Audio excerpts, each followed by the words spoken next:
Broadcasting live, usually from the heart of the continental United States and sailing the steel breeze of the World Wide Web, this is, well, it's not the Nexus, we're not live. It's idol smashing time. There we go. Excellent. Okay. All right, that's enough of that. There we go. We're back here. Hi, how are you? Welcome to Idol Smashing Time. The Nexus usually broadcasts here 8 p.m. Thursdays Central Time, and we take a little time out of our week to just look at the Torah, and learn about Judaism's perspective on things. I am James, and I am not Jewish, but my faith is. You might want to look at it that way. I'm the non-Jewish Jew, or the Jewish non-Jew, or the Jewy non-Jew, because it's you might call it a faith. So Noah Hyde, Ger Toshav, some people say. So I'm here alone tonight. Rosalie will not be joining us. She's actually working for a living. I have to work for a living. In fact, if this broadcast as it should, I'll be working at right now. So unable to get together tonight on this notice. But thank you for tuning in. Thank you for tuning in every Thursday night. buymeacoffee.com/The Idol Smasher if you'd like to see some improvements or want to support our work here at the channel. Broadcasting from Rumble Studio, but we're also streaming live on Facebook, on X, and at YouTube as well, which you can see a large history of shows we've done like this over the years, about going on 11 years now. So, Noah, Parsha Noah. What Genesis itself, but Parsha Noah really does kind of establish mankind. If you can see the world and the things that are happening, especially when we get to Genesis 14, the first war, I'll have to go listen to Uncle Mike to get brushed up on a few things because he really broke it down wonderfully at Kabbalah of Adam. It's the first war on the earth, and it's still going on today. Things like that. But right now we're getting at the origins, and what man is now. I know, like we all say, we're all from Adam and Eve. Well, okay, that's fine. That's fine. That's Torah. Not arguing at all with that. But we really start with Noah. This is the second creation, is what you're getting in this week's Torah portion. It's creation take two, and that really is, the earth started covered in water. In the very beginning, and it's covered with water again. So you're getting a new creation out of an old one. It wipes clean. Yeah, fire cleanses as well, but water allows things to survive. And there's a lot to talk about. I had a good friend was talking to me, kind of comparing Moses and Noah, and how Noah had no mercy. And there's always an argument in Judaism that that Noah didn't do enough to bring everybody on the ark, that he could have saved more if he just would have. And there's no indication of that in the text, but in the oral Torah and whatnot, it's he didn't do enough. He just saved his own. He was only looking out for himself. And I don't like that. I don't like that look because of what it says in the text. The end of all flesh has come before me. The world's become corrupt before God, and the land was filled with robbery. That's violence and theft at the same time. It's violent theft. God saw the world, and it was corrupt, and almost all flesh had perverted its way on the earth. And God said to Noah, I've decided to put an end to all flesh. It is because of the world is filled with robbery. Because of them, I will obliterate them from the earth. Make for yourself an ark of cypress wood. You must make the ark. Here's how you make it. Skylight, you need a luminous rock. Zohar, I believe it's called, not Zohar, not the Kabbalah stuff, or the writing, but there was a stone, Zohar, I think is what it is, TZ, Zohar, and it was luminous. The movie Noah shows it in there. That was kind of cool that we get to see that on the screen. He's going to bring, I will establish my covenant with you. You and your family must enter the ark together with your sons, your wives, and your daughters. All all of incorporeal living beings and all of flesh you must bring a minimum of 2 each. So he says, I'm ending it all. You and your family will go in the ark, period. He doesn't command Noah. No, it says also up here, Noah walks with God. If you want to compare prophets, okay, it says that, I believe it was Abraham walked before God. Almost like the relationship of the old Kabbalah tale, when man and woman, it was out of the side, and it was the first woman was Lilith, and they did everything side by side, hunted, gathered, did everything side by side, and then when Eve came, that side was removed, and they could see face to face, and it's an interesting concept. If you're going to compare, you can't compare anybody to Moses, but I really don't think you can. I don't like the negative approach that people take to Noah sometimes. He was a righteous man, and I'm at, you get the link down below. It's on Kabbalah, or excuse me, Chabad.org. It's where it's just the easiest accessible, and the resources there are phenomenal. A lot of commentary on this. I'm going to move over to Mechan Mamre here in a little bit, but he remained faultless despite the corruptive influence of his generations. Noah walked with God. So Noah saw what God saw. You get what I'm saying? Did God say, take the righteous among you? No, he said, take your family. He said, you were the only ones worth it. Do you see what I'm saying? The text right there should obliterate any negative, Noah didn't do enough. Well, who the F were you when God said the whole world deserves to die, including animals and stuff? God himself says this to him. He says it to Noah, and I think he says it to himself too, doesn't he?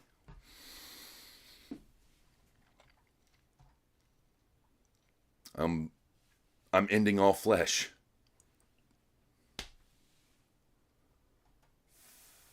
Okay, something else that was brought up is the because it also plainly states in this very Parsha, and this would nix my notion of the Rephaim surviving with the Nephilim, is that all flesh was cut off. All flesh was obliterated from the earth. Anything that crept on that breathed air, that crept on the land, was crushed except those in the ark. And I believe it means within the ark, survives. So either there's a Nephilim that came with them. He was a species that was worthy of saving. One account is that he stood on the mountaintop. I say if he could stand on the mountaintop, he could float and tread water. My notion is that in the book of Isaiah, we're told that no rain fell on the land, the God's land of Israel, on the day of indignation. So there seem to be some beasts there when Moses goes in and Israel go into the land. Or there were beasts. There were giants. So I'm just wondering if these giants are they're supposed to be a descendant. Maybe they're certainly spelled the same or very similar. Nephilim, Rephaim, or Rephaim. So I just something I'm just half spitballing here, but it is something that if I want to take, you got to take it. If you take it at what it says, at least in the English, my Hebrew is very lacking, but yeah, it says a couple times. That's it. This is it. So how did they survive? Did they survive? And could the Rephaim be a descendant of Noah? Is it in our DNA, if you will? We get ideas of demi-humans. It's not unheard of for cultures to have another Earth. We got our elves and goblins and all kinds, dwarves. So it's certainly a possibility. A lot of when you have luminous stones, find me a luminous stone now that you just don't have it. There's a lot we don't have. It's the very nature of the earth. Before the flood, there were no rainbows on the earth. Just think about that. Reality changed a little bit here. So, but it is a wonderful. There's so much to talk about. We got Babylon. We've got the covenant. We've got Ham and the curse, which is fulfilled. Everyone thinks it's because it's about slavery, and of course that's what first world problem teenager level thinking would think of. But no, the Hamites that went south, Noah's descendants, and Ham uncovered his father's nakedness. I'm going to be polite today. And Noah, a prophet who just saved the world, cursed him. Slave of slaves you will be. He just saw the future. He knew it. And why do I say this? Because that's what they became. They enslaved the Hebrews, and by the time that last plague, a lot of them just gave up. Anybody who could, it's like, I'm with you. We will, give us all your gold. Sure, take it.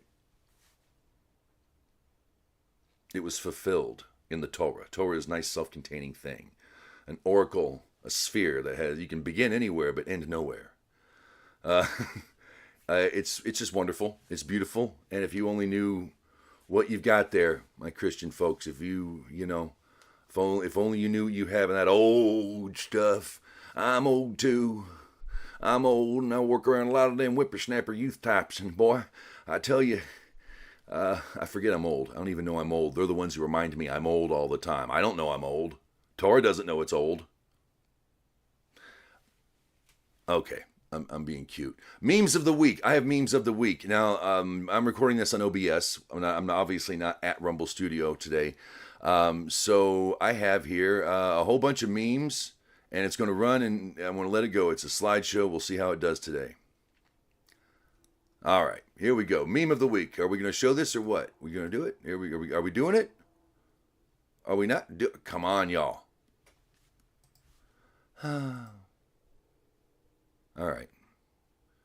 Scene 2. I don't understand. I had it loaded up and everything, y'all. This makes me real sad. It's just not working. I had some good ones too. Not a whole lot. I harvested a bunch, but a lot of them weren't funny or just didn't seem to work. And I don't have a slideshow, y'all. No memes of the week. I know what you're thinking, and deep inside your heart, right? Yeah, I know. That's what you're thinking. And I understand. I wouldn't want to look at them. Everybody wants to look at them anyway. Yeah, it's just a wonderful, and there's so much information. And yeah, it's a tragedy. It is half tragic. I mean, it's tragic in many ways. It hurts because, Moses is really laying it on here. Okay? The clues are there. I also wanted to point out covenant. How many times covenant's mentioned in chapter 9? I'm establishing my covenant with you, for you and all your offspring, with every living creature that is with you, the birds, the domestic walking animals, and the wild walking animals of the earth, with you, all who left the ark, all harmful. I will confirm my covenant with you. And never again will any flesh of the water be cut off by a flood. Never again will there be a flood to destroy the earth. This is the sign I'm providing you for the covenant between me and you and every living creature with you for all generations. That means now. It never went away, guys. Your prophet, your man God didn't stop. According to that Bible, according to that God that you believe in the Torah, in that Bible thing, yes, that covenant still goes on today. And you are not removed from it. Covenant is a contract. It's a two-way thing between me and you, and between me and you and all living things. So saith the Lord. I shall recall my covenant that extends between me and you and all living creature of the earth. The rainbow and the clouds will see the eternal covenant I am now making between God and every living creature among the flesh of the earth upon the earth. And said to Noah, behold, the sign of the covenant that I have established with you. It's 6 times. I bet it's 7. I'm almost positive it's 7, and I missed one. I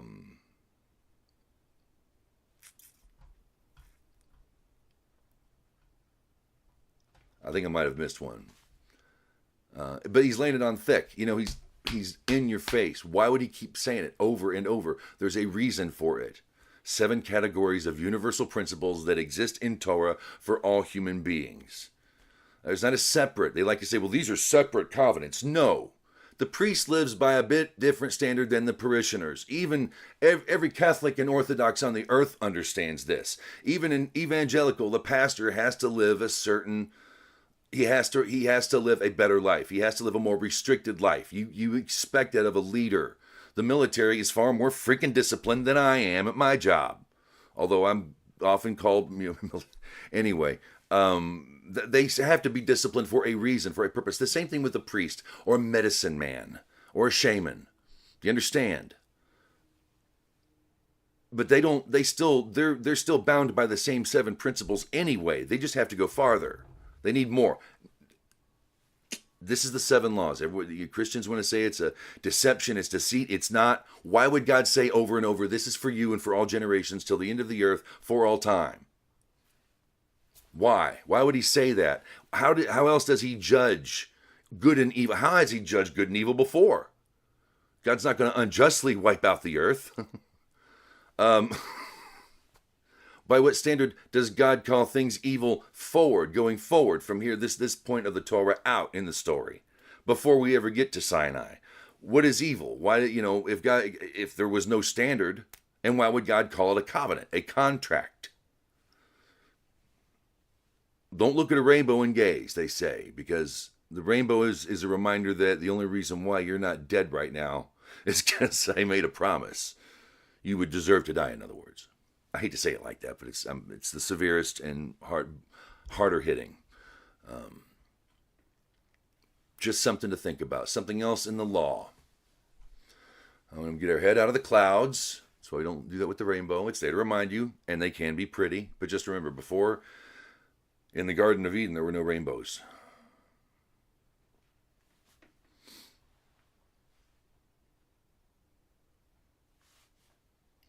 And the Bnei Noach, the sons of Noah, that went forth from the ark were Shem, Ham, and Japheth. And Ham is the father of Canaan. Okay, let's see. Cursed be Canaan. So he didn't curse Ham. Okay, so I forget about that. Moving right along. Okay, about the blood. This is what Noah, the teaching of Noah brings. And when you're talking about origins, you might as well call it primal. The book of primal. I don't mean it's not. I don't mean that in the Hollywood primal sense of warriors locked in eternal combat. I'm not talking. I mean like the primordial. Maybe that's the better word. This could be called the book of primordial. That's origins. That's how deep it goes. I could do the hangout on this alone every week and never touch another part of the Bible. Briefly, but I could stay here forever. I don't want to stay here forever. I can keep me going. Keep me going, Lord. Please. The fear and the dread will be on the animal, but every living thing that liveth shall be yours for food. I'm a mechan mamre right now. As the green herb I have given you all. Only flesh with the life thereof, which is the blood thereof, shall ye not eat. So you cannot eat an animal that has its life blood. You have to shed the blood first, which means you can't eat the blood. Okay? And here's the other thing is blood is life. Life is blood. The soul resides in the blood. And then he goes on to say, and surely your blood of your lives will I require. At the hand of every beast will I require it, and at the hand of man, even at the hand of every man's brother, will I require the life of man. Whoever sheddeth man's blood, by man shall his blood be shed. For in the image of God made he man. That is the establishment of court, right there. That it's the establishment of, that is justice, and everything trickles down from there. Life for life. We get a little farther, eye for eye, tooth for tooth. No man's eye is worth that of another. Okay? Then we get to property. You have the right to protect property, including, things that you own, like your children or your slaves. Servants, even. You are to protect them. Origins. Be fruitful, multiply, swarm in the earth and multiply.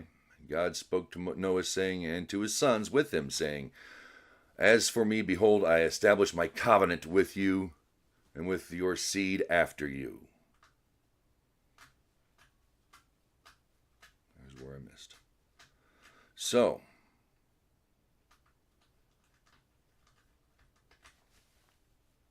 I see mercy. I see mercy. I see mercy in Noah. As much as I see it in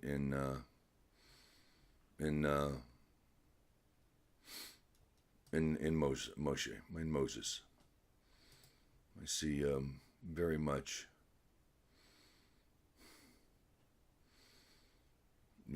We all have our faults. Noah drank, wouldn't you? You know what? Moshe got pissed off, didn't he? You rebels? You freaking rebels. You want your water? Psh, have your water. I was supposed to just speak it happen. Oh, that would have softened their hearts. I'm adding in that text, but Parsha Noah, worth your time. Worth everyone's time. Victory in Israel, so that we may have peace on earth. Victory in Israel. Hashem's victory in Israel, so that we may finally have peace. That's the point of the whole thing, isn't it? This is where we came from, and it's time to head back to Eden.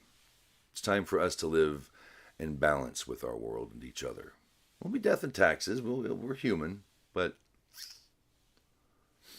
what longer, more rich lives, we will have one day when all this gets done. Next Parsha, next week, Thursday, 8 p.m. right here at 8 p.m. Central, right here, Rumble Studio, YouTube, and over on X as well. Thank you for tuning in. Thank you for tuning in every week. I'm glad to see that there are a few folks stick around. Would love to have you live. If there's a better time that I could do this, it could maybe be done. Rosalie and I have pretty much kept the same schedule for years doing this, so that we kind of make this our time. It's been like that for years. To do other shows, maybe get on here and do something live and hang out a little bit more. But we'll get to that another time. Shabbat Shalom, all you Torah folk out there. Thank you so much, one and all. We'll be back next week. Peace.